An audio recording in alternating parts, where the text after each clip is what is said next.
ओम साई राम।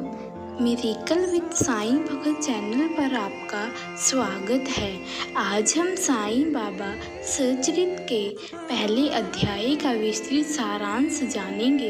यह अध्याय हमें साईं बाबा के जीवन और उनकी दिव्यता की पहली झलक दिखाता है।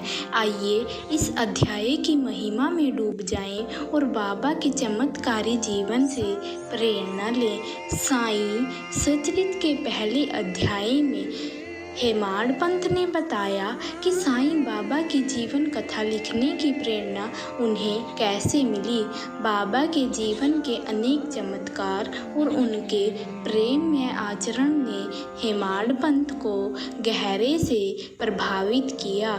उन्होंने महसूस किया बाबा की कथा लिखने से न केवल उन्हें बल्कि सभी भक्तों को आध्यात्मिक लाभ मिलेगा। हेमाड पंत को यह कार्य शुरू करने की प्रेरणा तब मिली जब वह उनके मित्रों और अन्य भक्तों ने उनसे इस दिव्य कार्य को आरंभ करने का अनुरोध किया।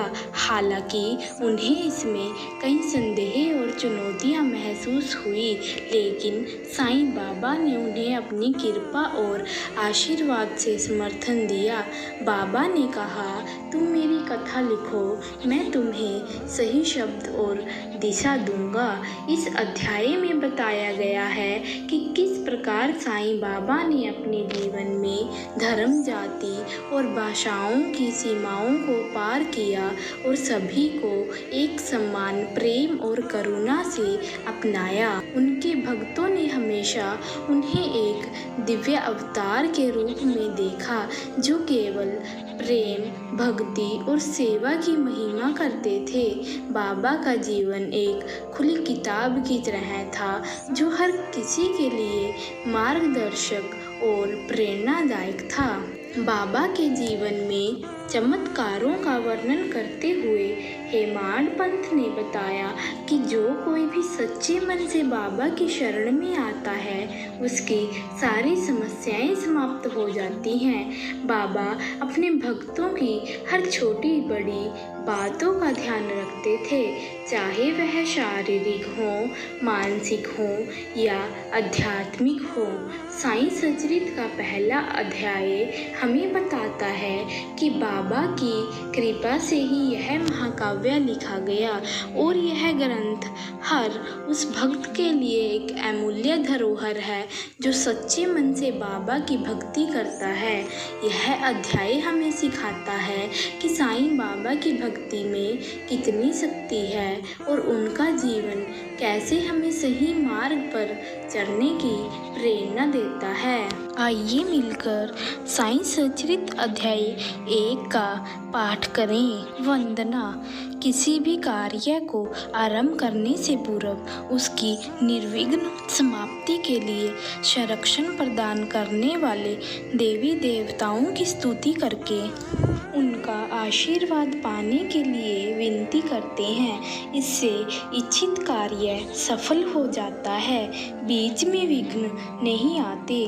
मूल ग्रंथ के रचयिता श्री गोविंदराव रघुनाथ दाभोलकर हेमाड पंत ने भी ग्रंथ लेखन प्रारंभ करने से पूर्व श्री गणेश, सरस्वती, ब्रह्मा, विष्णु, महेश, कुल देवता, माता पिता, ऋषि मुनियों की वंदना की है। हेमाड पंत का भाव यह है कि साईं बाबा की महिमा लिखते समय यह स्वाभाविक भी है कि सभी शुभ लाभों के प्रदाता मंगलदायक मंगल मूर्ति श्री गणपति जी का स्मरण करता हूँ।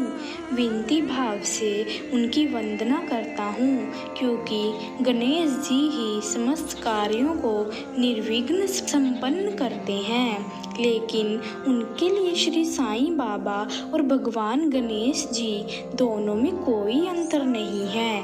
उनकी दृष्टि में श्री साईं बाबा सरस्वती से अलग नहीं है क्योंकि उनके आशीर्वाद से ही बाबा की महिमा का लेखन कार्य पूर्ण करने में समर्थ हुआ हूँ। वास्तव में श्री साईं स्वयं देवी सरस्वती के रूप में अपने हाथों से अपने भक्तों की मुक्ति के लिए ही स्वयं जीवन लीला का यशोगान कर रहे हैं। हेमांड पंथ का कहना है, श्री साईं ही हमारे लिए ब्रह्मा विष्णु महेश हैं, क्योंकि वे सद्गुरु के रूप में सही मार्ग दिखाकर इस भवसागर से नैया पार लगाने वाले हैं। फिर वे अपने कुल देवता श्री नारायण आदिनाथ की वंदना करते हैं, जो दुख दर्द पाप और कष्ट से मुक्ति दिलाते हैं। बाद में उन्होंने अपने कुल के आदि पुरुषों व पूर्वजों की वंदना की। फिर आदर पूर्वक पितामह सदाशिव, पिता रघुनाथ और अपनी माता जो उन्हें बचपन में छोड़कर चल बसी थी को नमन करने के बाद भरण पोषण करने वाली पुण्य आत्मा चाची तथा बड़े भाई को आदर पूर्वक नमन किया। फिर पाठकों को नमन करते हुए विनम्रता पूर्वक निवेदन किया कि वे एकाग्रचित होकर इस कथा अमृत का पान करें। सबसे आखिर में उन्होंने सच्चित आनंद स्वरूप, जो वास्तव में परम ब्रह्म है, सद्गुरु श्री साईनाथ को नमस्कार कर इस महान ग्रंथ का शुभ आरंभ किया। अतः हमें एकाग्रचित हो साईं बाबा की जीवन लीलाओं का स्मरण मनन और चिंतन करते हुए ही इस संसार रूपी भवसागर को पार करना चाहिए। श्री साईं बाबा द्वारा चक्की में गेहूं पीसना। यह घटना सन 1910 की है। उस एक दिन प्रातः काल हेमांड पंथ श्री साईं बाबा के दर्शन करने के लिए जब मस्जिद गए तो यह देखकर उनके आश्चर्य का ठिकाना न रहा कि साईं बाबा हाथ मुंह धोकर आंगन में फर्श पर एक टाट का टुकड़ा बिछाकर उस पर हाथ से पीसने वाली चक्की रखकर उसमें गेहूं डालकर पीस रहे थे। उन्हें चक्की में गेहूं पीसता देखकर न केवल हेमांड पंथ बल्कि वहां पर उपस्थित सभी भगत जन यह सोच विचार करने लगे कि बाबा का अपना कोई परिवार भी नहीं है और अपना जीवन यापन भी वे भिक्षावृत्ति से ही करते हैं। फिर इस प्रकार गेहूं पीसने का क्या पागलपन है। जिसे संसारिक वस्तुओं से कोई मोह नहीं, उसे भला संसारिक वस्तुओं के प्रति उत्सुकता कैसे हो सकती है। लेकिन कारण पूछने का बाबा से किसी में साहस न था। इसका कारण यह था कि साईं बाबा क्षण भर में प्रसन्न हो जाते तो क्षण भर में नाराज भी हो जाते थे। बाबा द्वारा चक्की में गेहूं पीसने का समाचार सारे गांव में फैल गया। उनकी यह विचित्र लीला देखने की इच्छा से स्त्री पुरुषों की भीड़ मस्जिद में जुटने लगी।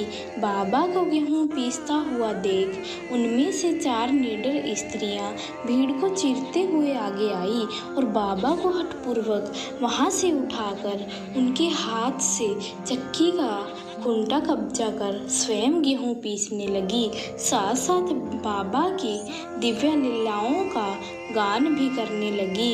उन स्त्रियों के इस व्यवहार को देखकर पहले तो बाबा क्रोधित हो उनसे लड़ने लगे। फिर स्त्रियों का भक्ति भाव देखकर क्षण मात्र में बाबा का क्रोध शांत हो गया और वे प्रसन्न हो प्रेम पूर्वक मुस्कुराने लगे। गेहूं पीसते समय उन स्त्रियों के मन में यह विचार आने लगा कि बाबा के घर बार तो नहीं है और न ही बाल बच्चे हैं, न ही कोई देखभाल करने वाला है, बल्कि वे तो अपना जीवन निर्वाह भिक्षावृत्ति द्वारा करते हैं। फिर वे गेहूं किसके लिए पीस रहे थे? भोजन तो उन्हें भिक्षा में मिल जाता है, इस आटे की क्या आवश्यकता है? तभी उनसे एक ने कहा, बाबा तो बड़े दयालु हैं, यह सब तो उनकी लीला है। हो सकता है यह सारा आटा हम लोगों में बांटने के लिए गेहूं पीस रहे हों। वे ऐसा सोचती विचारती जा रही थी, बाबा की लीलाओं का गुणगान भी कर रही थी। उन्होंने कुछ ही समय में सारा आटा पीस डाला, चक्की को हटाकर दीवार के सहारे रख दिया, सारे आटे को फैलाकर 4 समान भागों में बांट लिया। फिर अपना अपना हिस्सा लेकर वहां से जाने को तैयार हुई। अभी तक बिल्कुल शांत मुद्रा में बैठे बाबा एकाएक क्रोधित हो गए और स्त्रियों को बड़ी जोर से डांटते हुए बोले, अरे तुम्हारा दिमाग तो खराब नहीं हो गया? यह आटा लेकर इस तरह कहाँ जा रही हो? क्या यह किसी कर्जदार का माल है जो इस तरह अपना अधिकार जमा रही हो? फिर बाबा एकदम सामान्य होकर बोले, अच्छा तुम ऐसा करो, अभी जाकर इस आटे को गांव की सीमा पर बिखेर आओ, जाओ जल्दी जाओ। बाबा का ऐसा व्यवहार देखकर हेमाड पंत को कुछ समझ नहीं आया। बाद में उन्होंने उन शिरडी के उन लोगों से जो बाबा की सेवा किया करते थे पूछा, बाबा ने जो कुछ अभी किया वास्तव में उसका क्या मतलब है? मेरी तो कुछ समझ नहीं आया। उन शिरडी वासियों ने हेमाड पंत को बताया, गांव में हैजे का प्रकोप बहुत जोरों पर है। उनके निवारण के लिए ही बाबा ने यह उपचार किया है। अभी जो कुछ आपने पीसते देखा था वह वास्तव में गेहूं नहीं बल्कि उस आटे को बाबा ने गांव की सीमा पर बिखेरने को कहा। गेहूं के रूप में हैजा था जिसे पीसकर बाबा ने नष्ट कर दिया है। उस आटे को बाबा ने गांव की सीमा पर बिखेरने को कहा। वास्तव में हैजे की उग्रता पूर्णतः शांत हो गई और शिरडी वासी सुखी और स्वस्थ हो गए। गेहूं पीसने का रहस्य। हेमाड पंत जी जब शिरडी वालों से बाबा द्वारा पीसे जाने वाले आटे को गांव की सीमा पर बिखेर देने से हैजे के भयंकर प्रकोप शांत हो जाने के विषय में जाना तो उनको यह जानकर बड़ी प्रसन्नता हुई।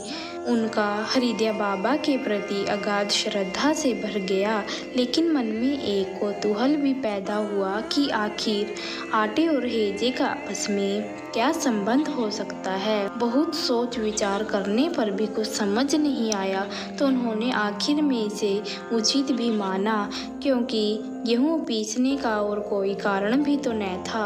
अतः उन्होंने गहन विचार किया कि शिरडी में साईं बाबा रोजाना ही चक्की चलाया करते थे। आध्यात्मिक दृष्टि से यदि देखा जाए तो बाबा ऐसा करके अपने भक्तों के पापों, दुखों, दुर्भाग्यों, शारीरिक और मानसिक कष्टों को ही दूर किया करते थे, उनका नाश करते रहते थे। वस्तुतः साईं बाबा जिस चक्की से गेहूं पीसा करते थे, धार्मिक दृष्टिकोण से देखा तो ज्ञात होगा कि उस चक्की के ऊपर का पार्ट भक्ति का प्रतीक था तो नीचे का पार्ट कर्म का प्रतीक और उसकी मुट्ठी ज्ञान का प्रतीक थी। जब बाबा चक्की चलाते तो ऐसा प्रतीत होता था कि वह संपूर्ण द्वेष और घृणा को पीसकर नष्ट भ्रष्ट कर रहे हों, क्योंकि बाबा का ऐसा विश्वास था जब तक मनुष्य की मनोवृत्तियाँ, आसक्ति, घृणा, अहंकार आदि पूरी तरह नष्ट नहीं हो जाते तब तक मनुष्य को न तो ज्ञान की ही प्राप्ति होगी और न ही उसे अपने वास्तविक स्वरूप का अनुभव हो सकता है। मनुष्य को आत्मज्ञान पाने के लिए स्वयं पर विजय पानी होगी, यानी अपनी इंद्रियों को वश में करना होगा। जिस मनुष्य को आत्मज्ञान प्राप्त हो जाता है वह इस भौतिक जगत से परे हो जाता है, फिर उसे पाने के लिए शेष नहीं रह जाता। वह इस संसार रूपी भवसागर से बच निकलता है और अंत में परम धाम को जाता है। ओम साईं राम। प्रथम अध्याय का समापन होता है। अगर आपको साईं बाबा के चमत्कारों और उनके जीवन से जुड़ी कहानियाँ सुनना पसंद है तो हमारे चैनल को जरूर सब्सक्राइब करें। हम आपके लिए हर रोज साईं बाबा के अद्भुत चमत्कारों और भक्ति के अनुभवों से जुड़ी कहानियाँ लेकर आते हैं। वीडियो को लाइक करें, शेयर करें और बेल आइकन दबाना न भूलें ताकि आप हमारे हर नए वीडियो की नोटिफिकेशन सबसे पहले प्राप्त कर सकें। आपका सहयोग हमें और भी प्रेरित करता है, so please like and subscribe this channel ताकि हम साईं बाबा की सारी लीलाओं को और अधिक भक्तों तक पहुंचा सकें। ओम साईं राम। जय साईं राम।